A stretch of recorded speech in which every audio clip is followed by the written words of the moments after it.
Bonjour tout le monde, je vais vous présenter le témoignage de quelqu'un. On ne va pas voir son visage, on va seulement l'entendre parler.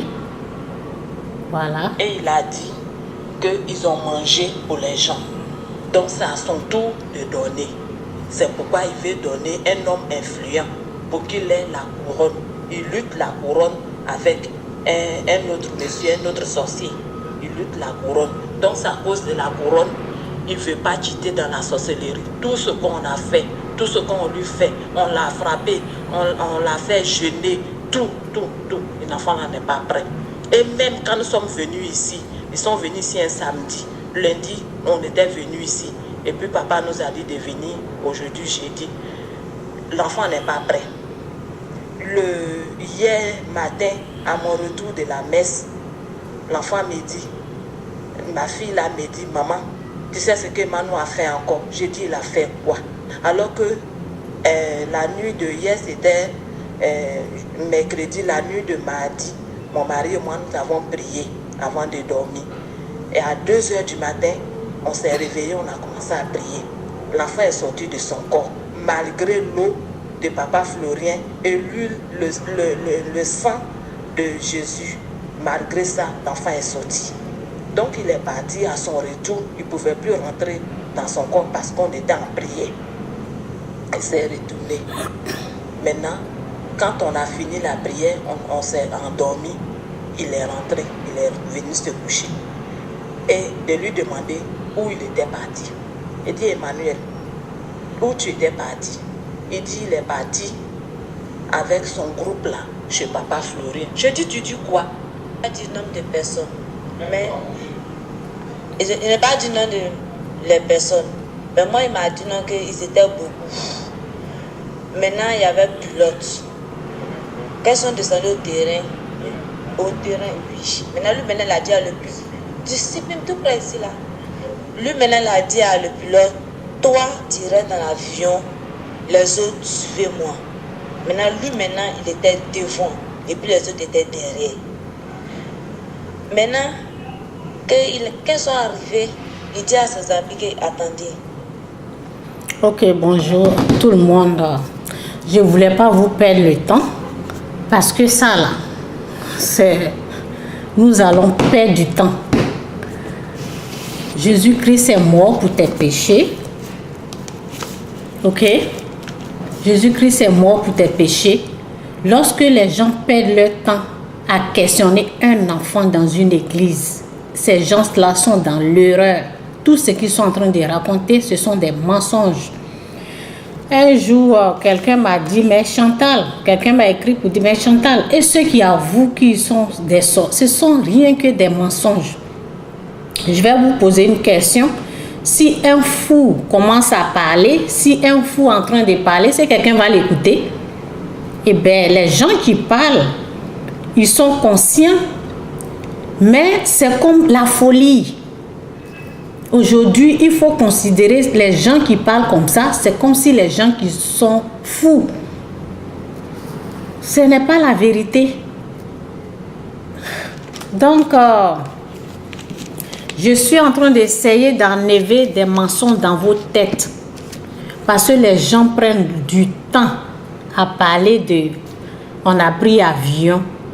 L'enfant, on doit seulement...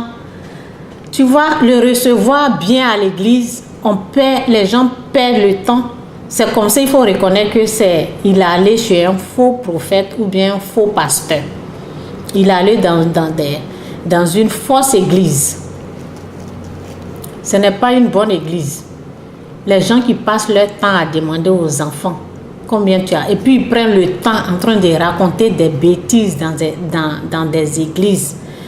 Ce qui doit être prêché, ça doit être la parole du Christ doit être prêchée, pas des conneries comme ça. Donc je suis là pour vous dire que pourquoi les gens parlent comme ça. Ok, on est dans Genèse 2,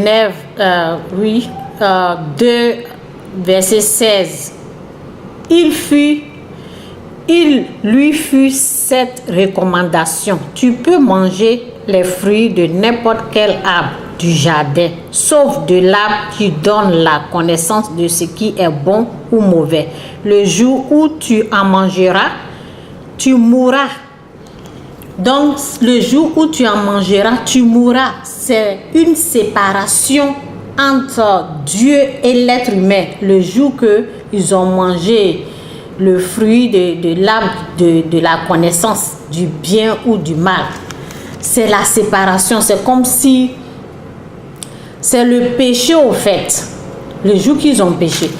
Donc, c'est la séparation de l'être humain et Dieu. Donc, c'est comme une maladie, c'est la même chose, c'est comme la folie, c'est comme quelque chose qui manque à la personne.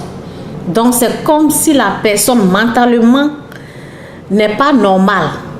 Donc c'est pour cela tu vois que les gens sont en train d'avouer, en train de dire avion est venu, vous perdez votre temps en train d'écouter des conneries comme ça.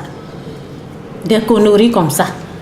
Depuis quand vous avez vu sang de Jésus, quelqu'un donne sang de Jésus à quelqu'un pour manger ou bien je ne sais pas qu'est-ce qu'ils ont fait avec sang de Jésus. On a appris dans la Bible que le sang de Jésus nous purifie de notre péché. Mais une fois, dans un témoignage, j'ai vu que les faux prophètes, les faux pasteurs aujourd'hui se fabriquent du sang de Jésus et donnent aux gens pour boire. C'est des conneries. Il faut... en écoutant comme ça un enfant, qu'est-ce qu'elle a dit? On l'a frappé. Hein? Ils vont frapper l'enfant là pour rien. On est né dans le péché. Donc le péché a le pouvoir sur nous. Donc il peut s'asseoir dire de n'importe quoi. Parce que la séparation de l'être humain fait que il y a quelque chose, c'est comme... souvent je dis le péché c'est comme le poisson qui a été enlevé dans l'eau. Si tu enlèves le poisson dans l'eau aujourd'hui, le poisson ne va pas bien vivre parce que son environnement, c'est de l'eau.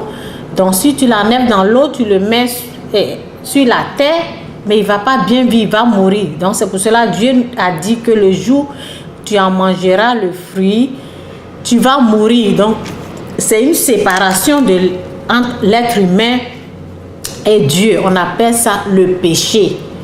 Donc, ne pensez pas que souvent les gens, ils mettent l'essence sur les gens comme ça. L'enfant, il a parlé, ils vont le frapper. Et arrêtez.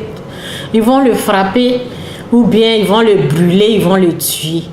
Hein? Il faut arrêter ça. Il faut savoir qu'il y a quelque chose qui manque à cet enfant. Et cette chose-là, c'est Dieu. C'est tout. Il n'est pas sorcier. Et les gens qui incendient, les gens, s'ils avouent qu'ils sont sorciers, tu penses que tu vas finir le sorcier, tu penses que tu vas tuer le sorcier. Tu ne peux pas tuer le sorcier. Le sorcier, il est invisible. Le sorcier, c'est le diable. Tu ne peux pas le tuer. Tu peux rien faire au sorcier. C'est le diable. C'est le diable. Il a un temps que Dieu a réservé. Son temps va arriver où Dieu va l'emmener en enfer. Ce que tu fais quand tu tues là, toi-même tu t'attires la malédiction. Quand tu es en train de tuer un sorcier, quelqu'un que tu es en train de traiter de sorcier, ou quelqu'un qui a avoué qu'il a tué, il a mangé, c'est quelqu'un qui est malade au fait, qui est en train de parler. Si un fou est en train de raconter de n'importe quoi, vous allez l'écouter? Non. C'est la même chose que les gens qui disent j'ai mangé, j'ai tué, j'ai mis son sang dans le carburant, on s'est envolé, c'est du n'importe quoi. Donc si vous le tuez, vous attirez la malédiction et ça va être là, vous allez toujours avoir des problèmes, vous allez toujours être tourmenté. Donc je suis là pour vous dire que c'est des fausses églises, des faux prophètes là. Il faut arrêter d'aller chez eux. Il faut arrêter. Parce que eux, ils ont la magie qu'ils vont utiliser pour faire parler les gens, pour raconter de n'importe quoi. Donc un jour, j'ai une copine qui m'a dit que ma copine, elle ne fait pas d'enfant. Elle n'a jamais eu d'enfant. Donc elle accuse sa tante de sorcière. Elle pense que c'est sa tante qui a fait qu'elle n'a pas eu d'enfant. Donc, alors que lui qui donne l'enfant, là, c'est Dieu qui donne l'enfant. Ce n'est pas sa tante. Si Dieu veut qu'elle ait l'enfant là, personne ne peut l'empêcher pour enfanter. Personne sur cette terre, mais c'est la façon qu'elle croit. La façon que tu crois. Elle croit que c'est sa tante qui a fait en sorcellerie pour ne pas qu'elle enfante. Et donc, ils ont gêné pendant 3 jours. Elle et son groupe qui croient que les gens qui vont l'empêcher d'avoir des enfants, des conneries comme ça. Donc, en tout cas, et le jour ils ont gêné pendant 3 jours et ils sont allés voir. Après 3 jours, ils sont allés voir sa tante au village. Et elle a posé la question à sa tante, pourquoi tu as fait ça? Pourquoi tu m'empêches d'avoir des enfants? Et là, sa tante a commencé à pleurer en disant que je ne suis pas seule. Ta belle-mère dedans, ça veut dire le mari de son... la maman de son mari. Ta belle-mère dedans, la maman de son mari est dedans aussi. Donc, elle disait ça en pleurant. Et là, c'est comme ça s'est passé. Et puis, elle a quitté. Quand elle est revenue, et après, la fille de sa tante est venue la voir pour lui dire, pourquoi tu allais accuser ma maman de sorcière? Et elle me parlait de cela, et puis elle disait, cette dame même, ma tante même, quand je lui ai posé cette question, m'a bien répondu. Elle fait semblant devant sa fille en pleurant pour dire que moi je l'accuse de sorcier, alors qu'elle a avoué. Et puis elle m'a dit que quand on est parti, on n'est pas allé comme ça. On a gêné pendant 3 jours pour aller. Écoutez tout le monde. Dieu a dit, ne juge personne. Ne juge personne, ne condamne personne. Donc, avant de gêner là, ils ont déjà condamné cette dame de sorcière. Avant de gêner, et ils sont convaincus que c'est elle. C'est à cause d'elle qu'elle n'enfante pas. C'est pour cela qu'ils ont gêné et elle allait face à face pour lui demander. Dieu a dit, les mêmes mesures que tu prends pour mesurer quelqu'un, c'est les mêmes mesures qu'il va prendre pour te mesurer. Si tu juges ton prochain de sorcier, c'est les mêmes mesures là, il va prendre pour te mesurer aussi. Donc c'est comme ça, elle m'a parlé ce temps-là. Ben moi je n'étais pas délivrée. J'avais le fétiche, j'étais malade. Donc on parlait comme ça. Sinon aujourd'hui je vais lui dire que Dieu a dit de ne pas juger quelqu'un. Si elle n'enfante pas là, ce n'est pas la pauvre vieille femme là, c'est pas sa tante qui fait qu'elle n'enfante pas. Non, c'est de la manière que vous croyez, votre croyance là, ça doit changer, votre mentalité doit changer. Donc de ce que tu crois là, c'est ce qui va t'arriver. Si tu crois au mensonge, ben tu seras traumatisé par le mensonge. Elle doit s'engenouiller, prier à Dieu pour dire, Seigneur, aide-moi à enfanter. Pas pour aller accuser cette pauvre femme. Pourquoi la femme a parlé? Elle a dit qu'ils ont gêné pendant 3 jours. C'est avec quel esprit ils ont gêné pendant 3 jours? Et c'est avec esprit de paix ou bien esprit de guerre? Donc c'est à ça il faut voir. C'est avec esprit de paix ou esprit de guerre ou esprit de vengeance. C'est avec quel esprit? Donc souvent, il faut faire attention aux fausses églises ou aux faux prophètes qui se présentent, qui perdent leur temps à demander à un enfant. L'enfant vient dans ton église, reçoit bien l'enfant. Et toi, la maman, tu es assis là, on est en train de traiter ton enfant de sorcier et tu ne dis rien. C'est quel genre de mère tu es? Il faut arrêter d'emmener ton enfant dans une église où on le traite de sorcier. Dieu ne traite personne de sorcier. Il sait que le sorcier, c'est le diable qui est Satan. Et Jésus-Christ, quand il est venu sur terre, il n'a pas cherché, il n'a pas demandé aux gens qui est sorcier. Non, il est venu, il a vaincu à la croix. Il a fini son travail. Il a vaincu le diable qui est sorcier. Et il a dit, tu lui donnes ta vie à lui et tu seras sauvé. Donc c'est mon message. Arrêtez de vous créer des, comment on appelle, des malédictions en incendiant les gens traités de sorciers, en tuant des gens traités de sorciers, vous-même, vous êtes en train de vous maudire vous-même. Pour que tu sois béni, la personne que tu penses qu'elle est sorcière ou sorcier, Dieu a dit de lui faire du bien. Dieu a dit de ne pas le juger, de ne pas le traiter de sorcier, de faire du bien à cette personne et tu seras béni. Et tu auras la paix.